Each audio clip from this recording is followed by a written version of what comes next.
فدیہ یا تو نمازوں کا دیا جاتا ہے یا روزوں کا۔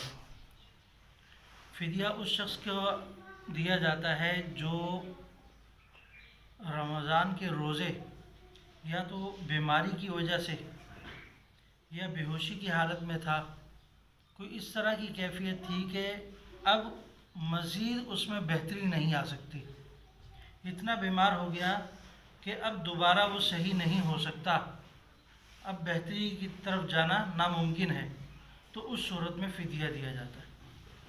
لیکن اگر کوئی شخص بیمار ہوا اور امید یہی تھی کہ اب یہ بہتر نہیں ہوگا، لیکن اللہ کی طرف سے وہ بہتر ہو گیا اور وہ فدیہ بھی دے چکا تھا، تو وہ دوبارہ ان کی قضا کرے گا، وہ فدیہ اس کے لیے صدقہ نافلہ کے طور پر چلا جائے گا۔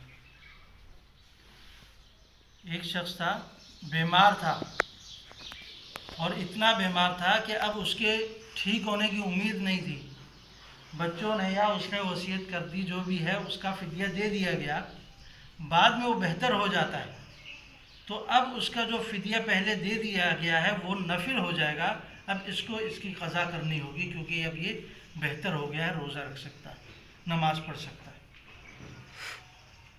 اگر کوئی ادا نہیں کرے گا تو یہ گناہ گار ہو جائے گا کہ اس کو موقع مل گیا، اللہ تعالیٰ نے اس کو صحت دے دی، اس کے بعد اگر یہ روزہ نہیں رکھ رہا تو یہ ظلم کر رہا ہے اپنے ساتھ۔ اسی طرح فدیہ جو ہے یہ ایک فطرے کی رقم کے برابر ہوتا ہے، جیسے آج کل 160 روپے چل رہا ہے، تو اگر کسی کا ایک روزہ رہ جاتا ہے تو وہ فدیہ دے گا 160 روپے۔ ایک نماز کا فدیہ 160 روپے، 5 نمازیں ہیں تو ان کو جمع کر کے، اور ایک وتر بھی شامل ہوگا اس میں۔ اگر کسی کی مسلسل ایک دن کی نمازیں رہ گئی ہیں، گویا کہ اس کی 6 نمازیں رہ گئی ہیں وتر ملا کر، تو 6 فطرے اس کو ادا کرنے ہوں گے، پھر جا کر اس کا ایک فدیہ ادا ہوگا ایک دن کا، اور ساتھ میں اگر روزہ بھی رہ جاتا ہے تو 7، ایک دن کے 7 فطرے، اس صورت میں فدیہ کی ایک رقم پوری ہوگی۔ اگر کسی نے وصیت نہیں کی مگر ولی نے اپنے مال سے فدیہ دے دیا، تب بھی اللہ تعالیٰ سے امید ہے کہ شاید قبول ہو جائے۔ اب روزوں کا مواخذہ نہ کیا جائے، بغیر وصیت کیے خود مردے کے مال میں سے فدیہ دینا جائز نہیں۔ ایک شخص نے وصیت ہی نہیں کی کہ میرے روزے رہ گئے ہیں، ان کا فدیہ دیا جائے، تو اس صورت میں فدیہ نہیں دیا جائے گا جب تک اس کی وصیت نہ ہو۔ لیکن اگر کوئی ولی دے دیتا ہے اور ان کے وارثین دے دیتے ہیں تو اس صورت میں فدیہ ادا ہو جائے گا۔ اگر تہائی مال سے زیادہ فدیہ بنتا ہے، تہائی مال سے تو دے سکتے ہیں لیکن تہائی مال سے زیادہ بنتا ہے، تو جب تک وارثین، تمام وارث اس کے راضی نہیں ہو جاتے کہ ہمارے جو حصے میں آیا ہے اس میں سے فدیہ دیا جائے، اگر وہ ان میں سے کوئی ایک بھی راضی نہیں ہوتا تو اس کے حصے میں سے نہیں نکالا جائے گا، باقی لوگوں کے حصوں سے نکالا جائے گا جو راضی ہیں۔ اگر ان میں کوئی نابالغ ہوگا تو نابالغ کی وراثت میں سے نہیں لیا جائے گا، کیونکہ اس کا راضی ہونا یا عدم رضامندی کوئی دلیل نہیں ہے اس کے، تو اس کے حصے میں سے نہیں نکالا جائے گا۔ اگر کسی کی نمازیں قضا ہو گئی اور وصیت کر کے مر گیا، میری نمازوں کے بدلے فدیہ دے دے، تو اس کا بھی یہی حکم ہے، نمازوں کا بھی اسی طرح حکم ہے۔ کسی کے ذمہ زکوٰۃ باقی ہے، ابھی ادا نہیں کی، تو وصیت کر جانے سے اس کا بھی ادا کر دینا وارثوں پر واجب ہے۔ اگر وہ وصیت کر جاتا ہے کہ میرے فلاں سال کی زکوٰۃ باقی ہے تو باقی لوگ ادا کر سکتے ہیں، اگر اسے وصیت نہیں کی تو پھر زکوٰۃ ادا نہیں ہوگی۔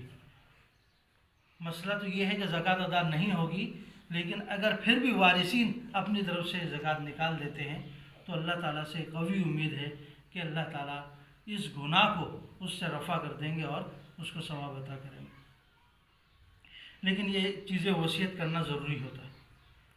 اگر کسی کے روزے رہ گئے ہیں، اب وہ بہتری نہیں ہے، تو اس کو چاہیے کہ اپنا کوئی وصیت نامہ لکھ کر جائے۔ نمازیں ہیں، اب وہ مزید نہیں پڑھ سکتا، ان کی قضا نہیں کر سکتا، تو تو اس صورت میں بھی لکھ کر جائے کسی کو وصیت بنا کر. اگر ولی یہ کہے کہ میں اس کے بدلے میں قضا وغیرہ رکھ لوں، اس کے روزے جو اس کے رہ گئے میں رکھ لیتا ہوں، تو اس کی طرف سے ادا نہیں ہوگا، فدیہ دینا ہوگا. فدیہ کے علاوہ کوئی اور صورت نہیں ہے. جیسے کہا جاتا ہے کہ اس کا حج وغیرہ میں کر کے آ جاؤں، تو اس صورت میں نہیں ہوتا.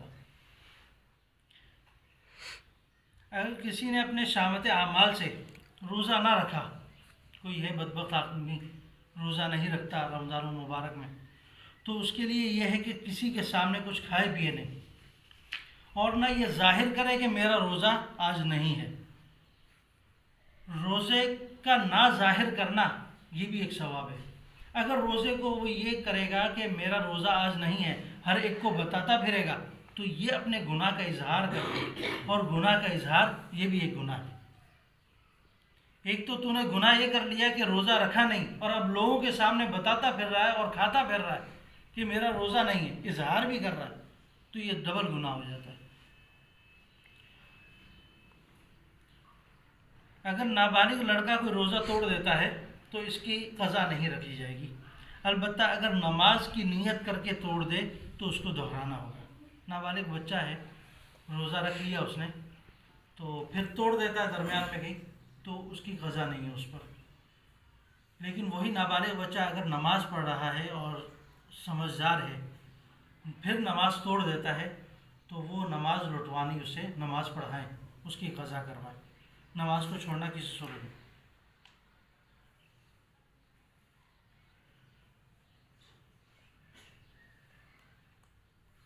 اللہ تعالیٰ عمل کی توفیق عطا فرمائے. کل انشاءاللہ پھر زکوٰۃ سے متعلق آگے بیان